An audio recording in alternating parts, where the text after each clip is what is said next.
So Griffin's actually joining me for a HortTube video today. This is a big, wide open backyard, fenced in space. So he's here to play, and you guys will probably see him flash by a few times.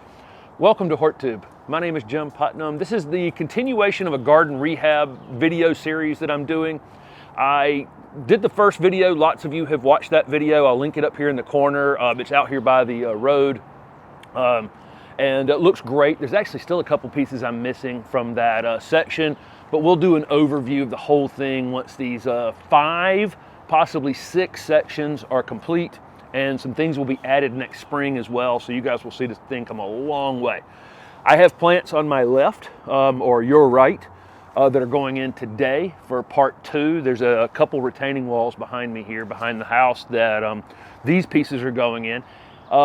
Missing a couple pieces, and I'll explain that as I go. Some things I just wouldn't plant because it's November, so we'll go over that, and I'll go over all the pieces as we go along in the video. Over here to my right or your left, this is the pieces that are going around the patio in the back, and again, I'm going to be short a few pieces here too, is things that I would just plant in the spring because they're maybe slightly marginal.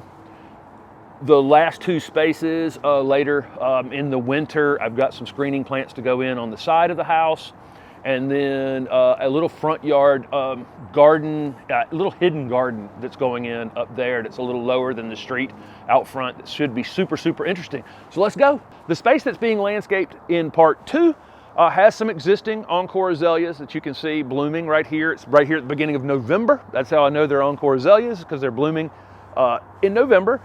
There's 2 retaining walls that have been installed in this backyard space. One to create a level spot down here to make the backyard honestly more usable. There's a big slope from the house down to the bottom of this a very generous backyard space in an urban area in Raleigh, North Carolina. This is a big space.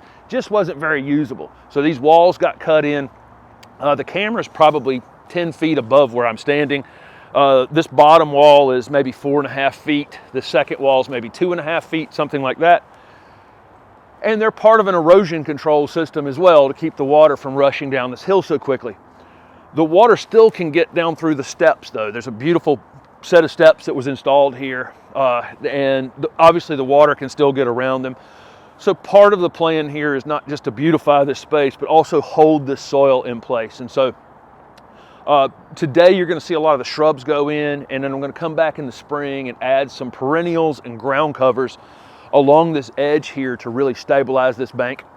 So that's the plan. So I'm going to get started laying them out.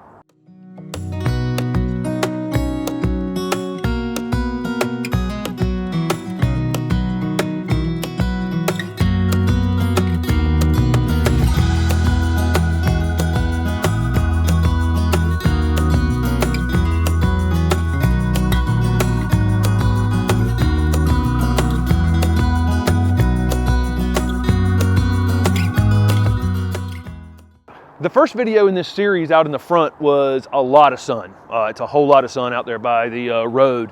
This, once you come around the corner on the side of the house here, it's really at least part shade, if not shade, the further you get into this backyard. So this little space here is what I would call part shade. It's going to have a period of time during the day where it gets direct sun. When it comes, it will come over certain times of the year, but for the most part, it's going to have lots of morning shade and lots of evening shade in the middle. What we're going for here is, again, erosion control. So there's some low ground cover things here, the Carex or grass-like plant.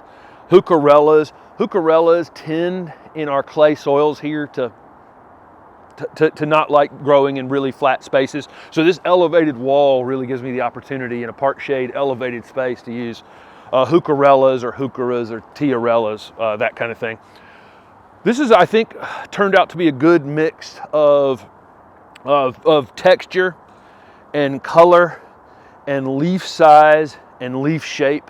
It's one of the things I want to kind of point out when I do these one-day landscape jobs, is that you can go a long way just picking plants with different leaf shapes. The way the Heucherella has a wider maple-shaped leaf, and the grass has the narrow leaf, And then right behind the narrow leaf of the Carex is a big giant leaf on the an oak-like leaf on the oak leaf hydrangea.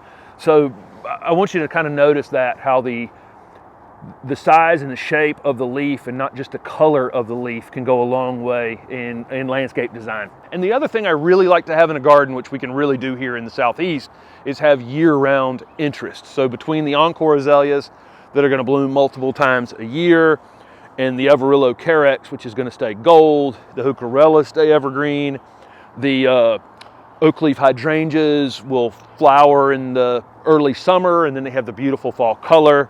I've got Sasanqua camellias that are pretty fast growing ones to go up against this fence. They're going to be fall blooming. A winter blooming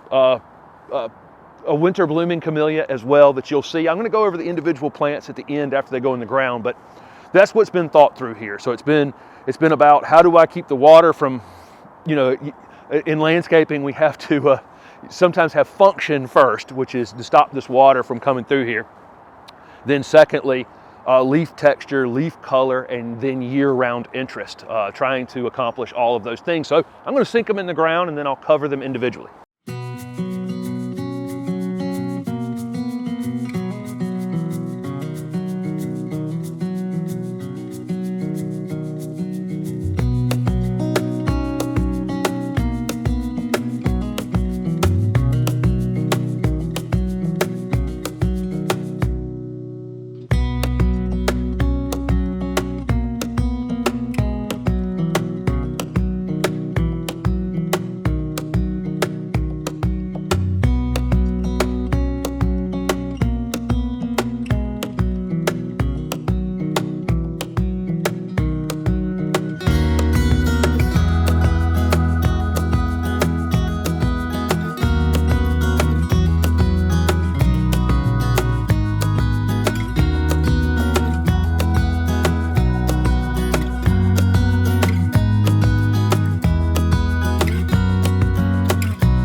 So part 2 of this video rehab series, the plants are in the ground, at least the ones I'm going to put in for this fall. There are a few things, and I'll discuss those when we get up here a little higher, that'll go in later and why. If we start to come in a little bit closer, again, those Encore Azaleas, this is Autumn Empress. This is a very reliable one. It will bloom again in the spring. They've been there for a while now, so you'll notice as they're more and more mature, you get more and more fall flowering on them. There's 5 Heucherella at the bottom. This one's called Solar Eclipse. It's really, really bright spring, summer, and early fall, and then it starts to take on a kind of a darker maroon color as it establishes itself in the future. You know I love these Everillo Carex. That's this gold grass-like plant. Keeps this color year-round. Both of these can be used by almost everybody watching. Again, the Heucherella likes to be on a little bit of a slope, I have found, in our area where there's some clay soils. Some oak leaf hydrangeas, there's 3 of those planted here. This variety is called Munchkin. It's a dwarf. There are several dwarf oak leaf hydrangeas. It'll still creep up to 4 or 5 feet over the years, but you know, it's going to look great in this space. Have the big white flower spikes on it, and then of course the red fall color, and which should be taking on pretty soon now. Moving around this way, there are 5 Utopia plum yews planted along here, and they'll end up maybe 2 feet tall, wider than tall. So they are spaced a little bit. These were small plants, so it seems like a lot of space in between them. There is, but they will fill that in. The area right along the steps, I'm definitely coming back and planting some ground covers in the spring, and that was just an availability issue. I'm going to use that gold St. John's wort, that Brigadoon St. John's wort along there. I may end up having to take cuttings off of mine at the house. They should root easily. That's what's going to fill this little area in along there. So that'll happen in the spring. Along the fence, this was new construction over here next door recently. They put this little screening fence in, and there's like old fencing and new fencing and all kinds of things coming together over here. I'm just going to try to screen it all, honestly. This Camellia sasanqua is called Alabama Beauty, and I highly recommend this plant. This is a Southern Living Plant Collection one. So is the Utopia Plum Yew and that Everillo Carex as well. A couple other things as well. But I highly recommend this variety. It's one of the fastest growing Camellia sasanquas I've ever seen. Most Camellias are slow in general, but this one will really put on some growth pretty quick. And so this will bloom like this in October, November, December every year, and it will pretty quickly cover up this fence. You know, it'll take a couple years for sure, but not terribly long. One thing I need to mention, I did not amend this soil in any way. It's had tons of mulch applied to it over the years, and topsoil was brought in. It just doesn't need anything. Anything else I do is just going to keep these plants too wet. Honestly, it's kind of a concern of mine on a couple things up here, that this soil is almost overloaded with organic material, if that makes sense. So, and I'm also not going to mulch this until I'm finished. I talked about that in the first video. All of these sections will get mulched when this job is complete. What else here? Behind me, another Southern Living Plant Collection piece are these soft caress Mahonia, and again, all of these things again are part shade plants. They'll tolerate some direct sun, but for them, you know, half and half is best. The soft caress Mahonia is budded up. These will bloom in the late winter. Again, evergreen, and also adding winter interest. When these flowers are open, pollinators actually love Mahonia in the winter time. I had one issue right here. I had early wonder camellia that I was going to put in the ground here. Okay, and so this is an older house. It's been added onto, remodeled several times. This wall put in, all these changes over the years, and nobody erases the old things. And so about 8 inches down here is another concrete pad. There used to be the pad you're seeing here now, there was a different one at some point. So I'm not going to plant a shrub directly on top of a concrete pad with only this much soil. I'm probably going to ultimately turn this little corner into an annual bed that will be turned over. Stuff that doesn't need to root very deep.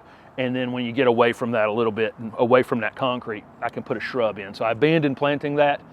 Just to point that out, you may move into an older house and you start uncovering those types of things. If you can't bust that slab out, unless it's way deep, I'm not going to plant it. But this one right here, it was literally, the root ball was just going to sit on top of concrete. That's not good.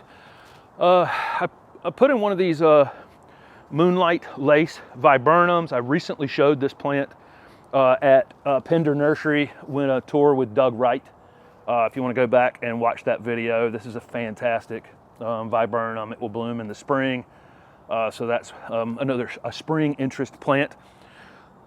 The heucherella that's behind it, and again, there's going to be a few ground cover things going around here, perennials planted in the spring to fill some of this space in.